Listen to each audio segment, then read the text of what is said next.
Hi guys, I hope आप सभी लोग अपने घर पे अच्छे होंगे और मैं और मेरी बेटी भी बिल्कुल ठीक है। वैसे तो अभी गुड मॉर्निंग का टाइम हो रहा है क्योंकि सुबह का 1 बज चुका है। तो अभी रात बेटी सो चुकी है मेरी। मुझे नींद नहीं आ रही थी तो मैंने सोचा कि हम थोड़ी सी बातचीत कर लेते, क्योंकि जब इंसान अकेला हो जाता है ना तो अब कोई है नहीं साथ में बात करने के लिए, क्योंकि बेटी छोटी है, 4 साल की बेटी है। तो उससे हम बात क्या ही करेंगे। तो मैं आप लोगों से ही बात करती हूँ। तो वैसे तो चल रही है ज़िंदगी ऐसे ही, क्या ही बोले यार।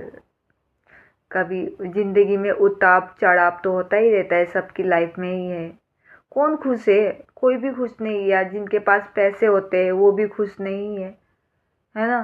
और हम गरीबों के पास पैसे नहीं है इसलिए खुश नहीं है। कहते हैं ना, सुकून बड़ा मायने रखता है लाइफ में। जब इंसान की लाइफ में सुकून ही ना हो ना, तो वो कहीं भी जाए उसको सुकून नहीं मिलता। कहते हैं ना, पैसों से सुकून नहीं खरीदा जा सकता, ना पैसों से प्यार खरीदा जा सकता है। तो इंसान करे तो करे क्या। तो इसीलिए मैं तो यही बोलती हूँ, अब मुझे समझ आया, जैसे जैसे मेरी उम्र बढ़ती जा रही है वैसे ही समझ आ रही है। पहले तो बचपना था, ठीक है, समझ नहीं थी, जीत थी किसी चीज़ को पाने की, नहीं मुझे ये चीज़ चाहिए तो चाहिए, वैसा सीन था। लेकिन अब समझदार हो गई हूँ, एक बच्ची की माँ बन गई हूँ, जो बेटी अब 4 साल की हो गई है। ठीक है, अब समझदार हो गई हूँ। ऊपर वाले ने जो चीज़ दिया है उसी में ही खुश रहना हमारे लिए बेहतर होता है। अब मैं किसी चीज़ को ज़्यादा फोर्स नहीं करती कि नहीं, मैं ट्राई नहीं करती कि वो चीज़ पाऊँ मैं।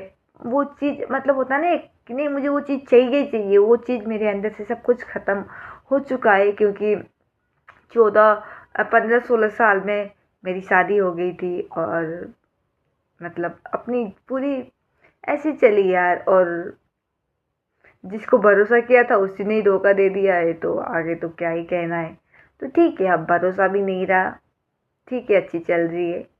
लेकिन तकलीफ़ होता है जब अपने बच्चे को देखते हैं ना, तो वहाँ पर तकलीफ़ होता है कि मतलब यार मैं क्या कर, कैसे से कैसे हो गई, ऐसी वाली फीलिंग आती है। लेकिन मैं उन माँओं को सल्यूट करती हूँ जो सिंगल है, जो अपने बच्चे को पालती है, बड़े करती है, सब करती है यार। बड़ा बहुत स्ट्रगल है। अब समझ आती है। जब हम छोटे छोटे थे तो हम अपनी माँ को बोलते थे कि जब हमारी मम्मी बोलती थी ना, ऐसे बोलती थी, जब तू माँ बनेगी ना तब तुझे पता लगेगी।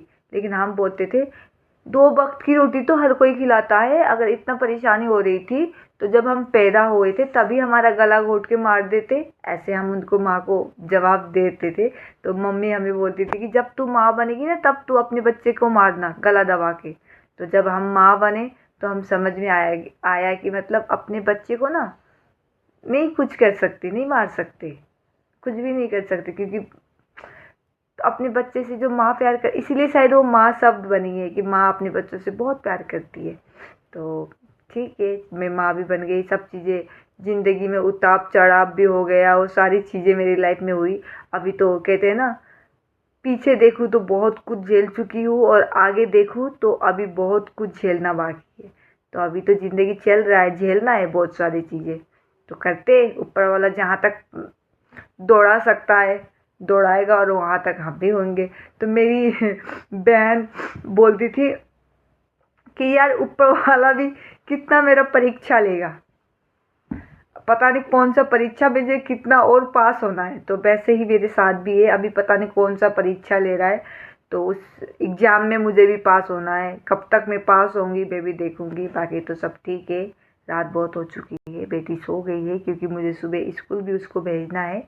तो मैं भी अब जा रही हूँ सोने। बाय, टेक केयर, अपना ध्यान रखो और स्माइल करते रहो। फेस में स्माइल होना बहुत ज़रूरी है। Bye, love you.